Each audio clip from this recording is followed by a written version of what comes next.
पिछले कुछ market session से पोर्टफोलियो खोलते ही एकदम लाल देखने को मिलता है, जैसे पोर्टफोलियो कह रहा हो आज मुझे मत देखो।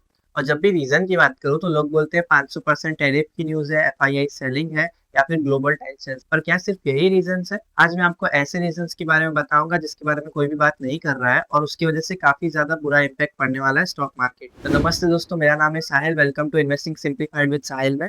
आज के इस वीडियो में हम समझने वाले हैं कि जो मार्केट गिर रहा है उसके क्या रीजंस है, 2026 में मार्केट क्या रहने की पॉसिबिलिटी है और आपको as a long term investor कैसे सोचना चाहिए। तो चलिए बिना टाइम वेस्ट किए जल्दी से शुरू करते हैं। पहले एक सिंपल ऑब्जर्वेशन समझो। जब भी मार्केट गिरता है एक न्यूज रेडी बैठी है ब्लेम लेने के लिए। कभी वॉर, कभी इंटरेस्ट रेट, कभी ट्रम्प, कभी चाइना और भी बहुत सारे रीजंस। पर सच तो ये है, मार्केट को गिरने के लिए रीजंस नहीं बल्कि एक्सक्यूजेस चाहिए। मैं फिर से रिपीट करता हूँ, मार्केट को गिरने के लिए कारण नहीं बल्कि एक बहाना चाहिए। अगर मार्केट ऑलरेडी स्ट्रांग है तो न्यूज से भी वो क्रैश नहीं होने वाला।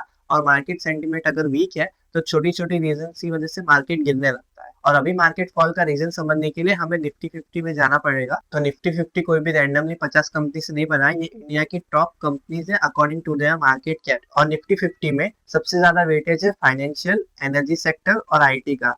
ये तीनों मिला के 60% से भी ज्यादा वेटेज होल्ड करते हैं।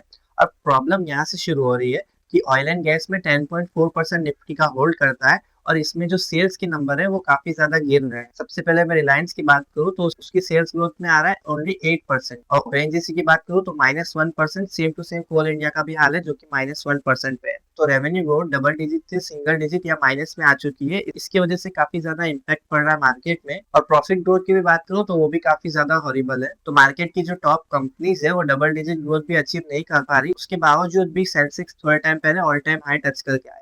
तो जो ग्रोथ स्टोरी है वो बिल्कुल भी वैल्यूएशन को जस्टिफाई नहीं कर रही। उसकी वजह से मार्केट में फॉल देखने को मिल रहा है। और ये सिर्फ एक सेक्टर की बात नहीं है। अगर मैं आईटी सेक्टर की बात करूँ 10.4% वो भी निफ्टी में वेटेज रखता है। और उसकी मैं टॉप कंपनीज की बात करूँ तो सबसे पहले है इंफोसिस।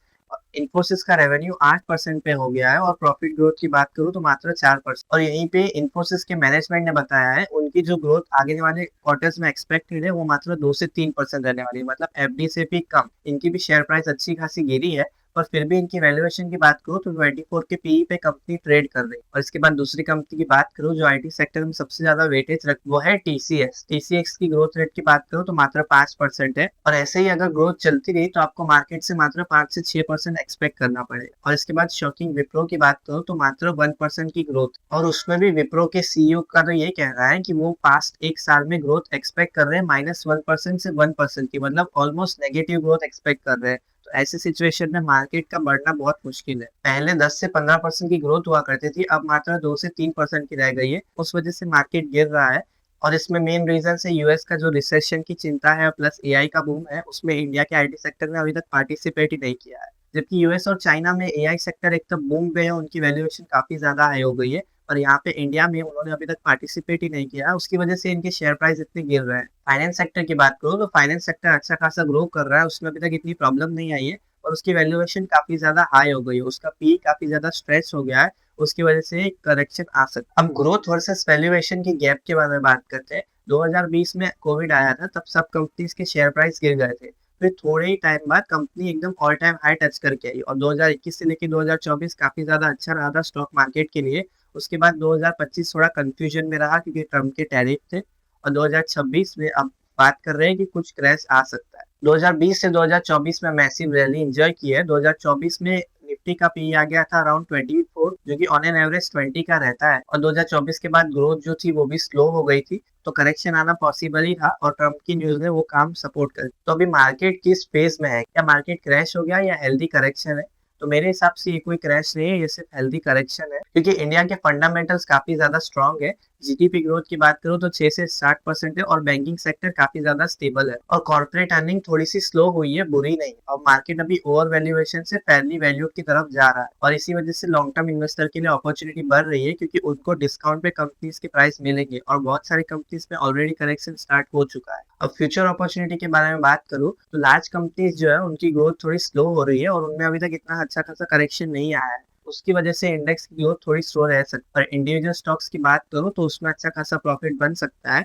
और आपको क्या करना चाहिए, आप अगर सैलरीड एम्प्लॉयड हो या स्टॉक मार्केट में नए हो तो सिंपली आप एसआईपी ही कंटिन्यू रखो अपनी। डिसिप्लिन से आपका अच्छा खासा पैसा बनेगा और जब भी मार्केट गिरेगा तो आपकी रुपी कॉस्ट एवरेजिंग होगी। और अगर आप थोड़े एक्सपर्ट हो, आपको वैल्यूएशन के बारे में समझ आता है, तो आप इंडिविजुअल स्टॉक को पिक करो, बस बिल्कुल सावधानी से करना, क्योंकि बहुत बार पैसे लूज होने के चांसेस है। कोई भी कह रहा है उस वजह से नहीं, अपनी खुद की रिसर्च करो, उसके बाद ही इन्वेस्ट। और हिस्ट्री क्या बताती है, पैसा स्टॉक मार्केट में तभी बनता है जब मार्केट गिर रहा हो, न्यूज़ नेगेटिव हो, लोग स्टॉक मार्केट से दूर भाग रहे हो और लोगों का डर सबसे ज़्यादा हो, तभी आप इन्वेस्ट करके अच्छा खासा रिटर्न बना सकते हैं, जैसे कोविड के टाइम पे हुआ था। और ग्रेट इन्वेस्टर वॉरेन बफेट का भी कहना है, be fearful when others are greedy and be greedy when others are fear. तो अभी मार्केट थोड़ा फियरफुल है और स्मार्ट इन्वेस्टर ग्रीडी बन रहे हैं। तो अभी फाइनल मैसेज की बात करूँ, ज़्यादा पैसा कमाओ, ज़्यादा सेव करो और अच्छे खासे इन्वेस्टमेंट करो, क्योंकि 2026 जैसी अपॉर्चुनिटी हर साल नहीं मिलती है और लॉन्ग टर्म इन्वेस्टर यही अपॉर्चुनिटी का वेट कर। आई होप आपको पूरा सिनेरियो समझ आ गया। मैंने वीडियो में कंक्लूड करने की कोशिश की कि मार्केट गिरने के और क्या रीजंस हैं और आगे आपको क्या एक्सपेक्ट करना चाहिए। तो वीडियो अच्छा लगे तो लाइक करो, अपने दोस्तों के साथ शेयर करो।